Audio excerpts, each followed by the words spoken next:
യുവജന ക്ലബിന് സമീപത്തെ റോഡരികിൽ നിന്ന് കഞ്ചാവ് ചെടി കണ്ടെത്തി. 76 സെന്റിമീറ്റർ നീളമുള്ള കഞ്ചാവ് ചെടിയാണ് കരുളായി പഞ്ചായത്തിലെ പിലാക്കോട്ടുപാടം പാറക്കൽ ചീനിപ്പടി റോഡരികിൽ നിന്ന് കണ്ടെത്തിയത്. ഇന്ന് രാവിലെ 10 മണിയോടെയാണ് സംഭവം. പിലാക്കോട്ടുപാടത്തുള്ള +1 പഠിക്കുന്ന വിദ്യാർത്ഥിയാണ് ആദ്യം ചെടി കണ്ടത്. സംശയം തോന്നിയ കുട്ടി രക്ഷിതാവിനെ വിവരമറിയിച്ചു. ഇലയുടെ ഫോട്ടോ എടുത്ത് ഇന്റർനെറ്റിൽ പരിശോധിച്ചപ്പോഴാണ് ചെടി കഞ്ചാവിന്റേത് തന്നെയാണെന്ന് മനസ്സിലായത്. ഉടനെ നിലമ്പൂർ റേഞ്ച് എക്സൈസ് അധികൃതരെ വിവരമറിയിക്കുകയായിരുന്നു.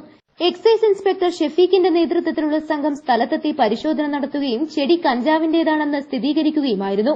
സ്ഥലത്തെത്തിയ എക്സൈസ് അധികൃതർ ചെടി പറിച്ചെടുത്ത് നിയമ നടപടികൾ സ്വീകരിച്ചു.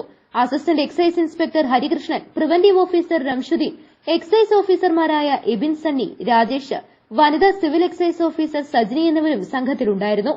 News bureau, Karulayi. Teddy Baby Diaper and Pants made for Indian baby body type.